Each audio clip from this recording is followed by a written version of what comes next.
Je vous salue, chers téléspectateurs, au nom de Jésus, notre grand sauveur. C'est lui qui bientôt, en grand triomphateur, viendra nous chercher. En attendant, il nous a mis en transformation. Et cette transformation doit s'achever. Pour qu'elle s'achève, Saint Paul nous fait 7 invitations.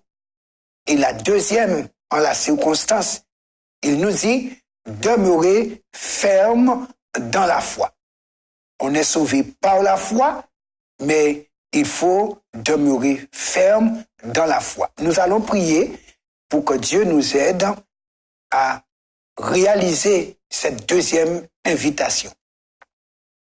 Notre Père, notre Dieu, nous t'invitons à être avec nous pour nous aider dans notre étude, dans l'approfondissement de ta parole, pour que ce qui est essentiel à notre vie ne soit pas négligé, mais entendu, reçu, intégré, assimilé, pour que nous puissions être transformés. Que ton secours nous soit, par l'Esprit Saint, chargé de cette transformation. Nous te prions au nom de Jésus. Amen. Pourquoi demeurer ferme dans la foi? Il y a 2 possibilités qui se présentent aux chrétiens. Mais chaque possibilité a des conséquences.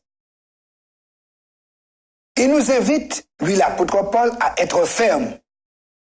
Car si on n'est pas ferme, alors on va se relâcher. Mais si on se relâche, que va-t-il se passer pour le chrétien? Ce sont des éléments que nous allons considérer. Car si nous sommes partis pour le ciel, nous devons débarquer au ciel. Lorsque Saint Paul invite les Corinthiens et nous aussi à être fermes, à demeurer fermes, il va expliciter sa pensée dans l'Épître aux Hébreux, au chapitre 10, versets 35 à 39. Il dit donc, « N'abandonnez donc pas votre assurance à laquelle est attachée une grande rémunération, afin qu'après avoir accompli la volonté de Dieu, vous obteniez ce qui vous est promis. Encore un peu de temps. Celui qui doit venir viendra et il ne tardera pas. Et mon juste vivra par la foi.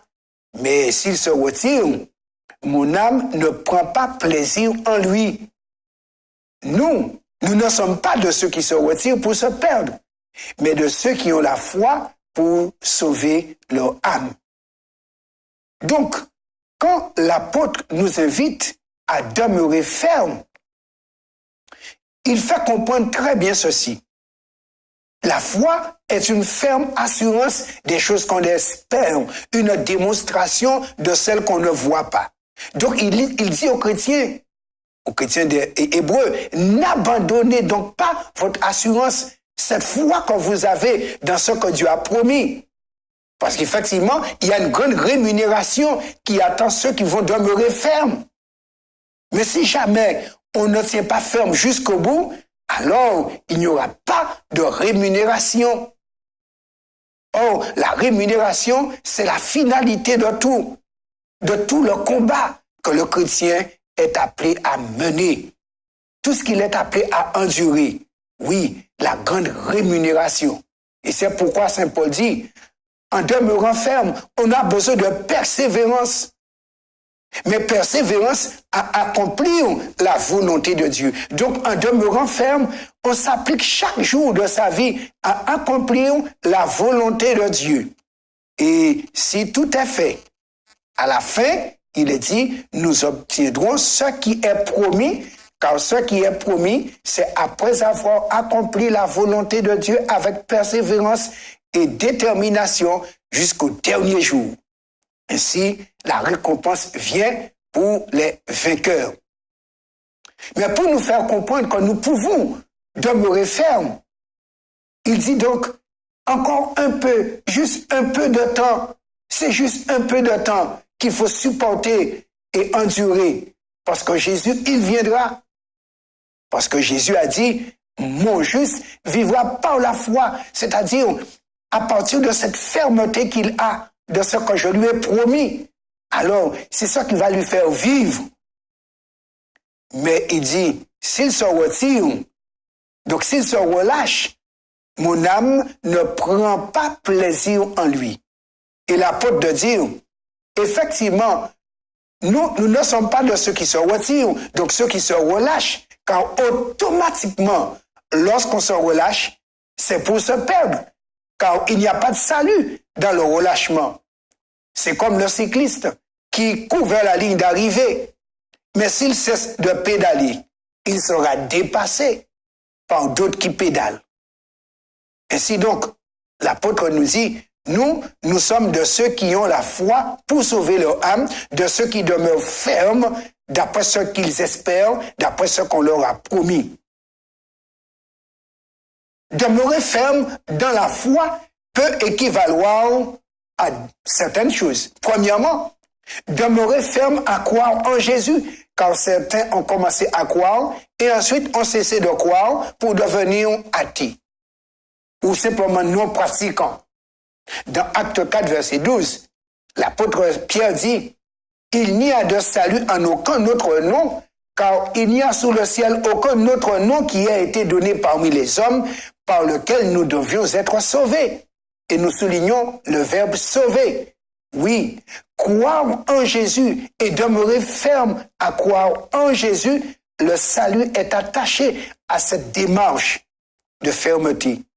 Car dans Jean 3, verset 16, il a dit effectivement, Dieu a tant aimé le monde qu'il a donné son Fils unique afin que quiconque croit en lui ne périsse point, mais qu'il ait la vie éternelle.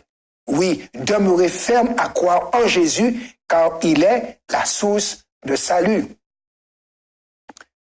Deuxièmement, demeurer ferme à croire en Jésus, car on peut être ferme à croire en Jésus, mais être négligent à croire en Jésus, lent à croire en Jésus.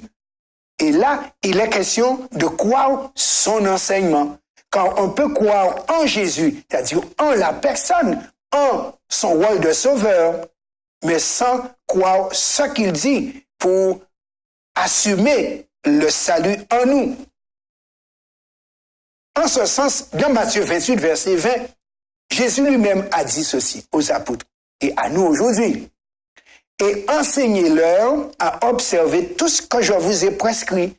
Et voici, je suis avec vous tous les jours jusqu'à la fin du monde. Je suis avec vous tous les jours jusqu'à la fin du monde. Et jusqu'à la fin du monde, moyennant notre persévérance à observer tout ce que Jésus nous a prescrit. Donc si nous croyons en Jésus comme sauveur, nous devons croire en sa méthode de sauver et il nous dit que faire pour bénéficier du salut. Voilà pourquoi il nous demande d'observer ce qu'il a prescrit. Et on doit demeurer ferme dans ce qu'il a prescrit. Quand nous sommes malades, nous allons voir le médecin, il nous donne une ordonnance, nous allons à la pharmacie et nous allons suivre à la lettre, le dosage prescrit en vue d'être soigné, restauré et parfois guéri. Et on espère être guéri. C'est pourquoi on prend le traitement proposé. Dans Jean chapitre 15, verset 15, Jésus nous dit, « Je ne vous appelle plus serviteur, parce que le serviteur ne sait pas ce que fait son maître, mais je vous ai appelé ami, parce que je vous ai fait connaître tout ce que j'ai appris de mon Père. » Donc si Jésus nous a fait connaître tout ce qu'il a appris de son Père, et Jésus est à la droite de Dieu, on comprend bien, il nous a fait connaître tout ce que nous devons faire, nous aussi.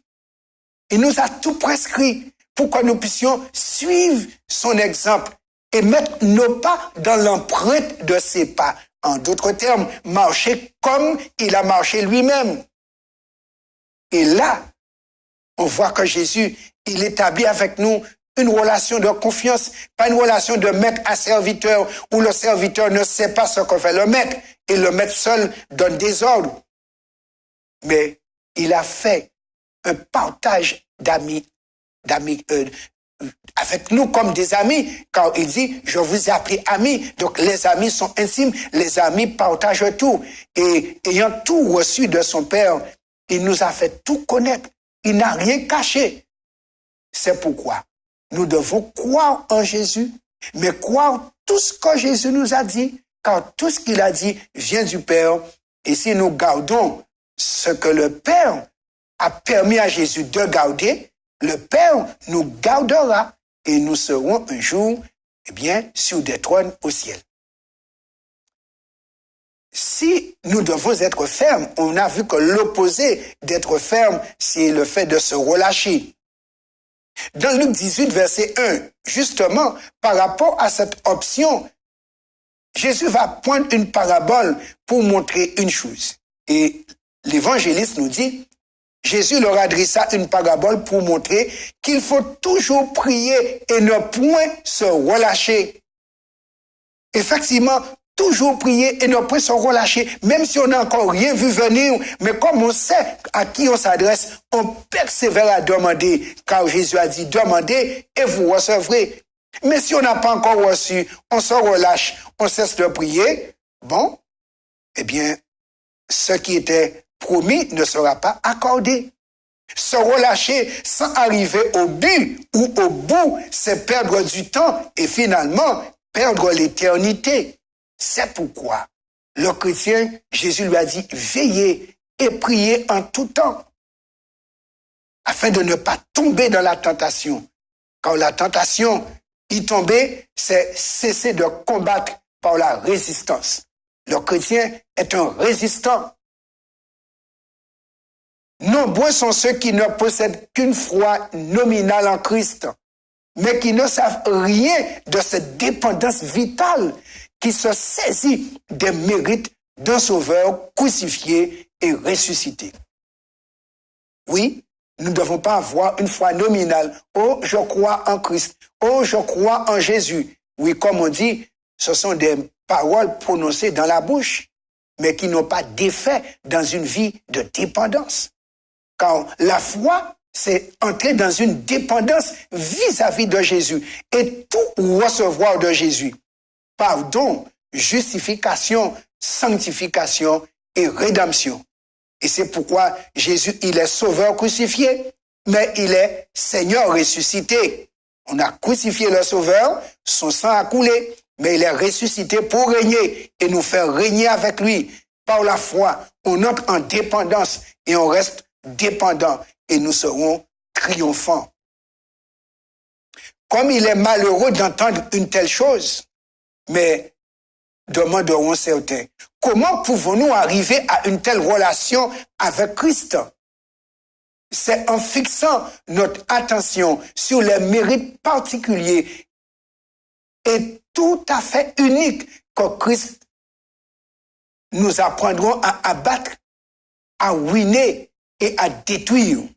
Oui, nous devons apprendre à abattre des choses dans notre vie, à ruiner certaines choses dans notre vie, mais ce qui est négatif, détruire même ce qui va nous détruire, car dans le conflit cosmique entre le bien et le mal, ce qu'on n'a pas vaincu nous vaincra. Et en nous, qu'est-ce qu'il y a qu'on doit vaincre? Le moi et toute velléité, c'est-à-dire des petites volontés, mais pas une volonté ferme et décidée.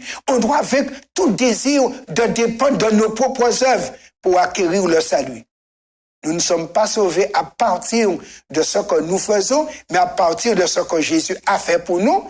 Mais à partir de ce qu'il a fait pour nous, nous faisons ce qu'il nous recommande pour garder ce qu'il nous a accordé. Ce que nous faisons en acte d'obéissance, c'est garder ce qui est reçu, pas pour payer le ciel. Notre Babylone doit tomber afin de pouvoir apprendre à nous confier constamment en ce Sauveur miséricordieux. Nous saurons alors ce que signifie regarder et vivre. L'assurance que nous en tirerons nous permettra ensuite de nous mettre à son service de manière acceptable, animés d'un mobile dépourvu d'égoïsme et en point d'un amour purifié et parfait. Oui, on est sauvé par la foi, par la grâce en Jésus, mais lorsqu'on est sauvé, on a l'assurance d'être sauvé, on porte le casque du salut, alors on se met à son service et c'est là où on va observer tout ce qu'il a prescrit. C'est pour rester sauvé. Puisse le Seigneur nous aider à suivre cette invitation de Saint Paul, demeurer ferme. Prions. Père, nous avons besoin de fermeté aujourd'hui, car trop souvent, les chrétiens sont flottants. Nous voulons être fermes. Donne-nous des racines profondes en Jésus. Et que tu puisses ainsi nous permettre de traverser toutes les tempêtes du diable par la résistance et arriver jusqu'au bout. Nous te prions au nom de Jésus. Amen.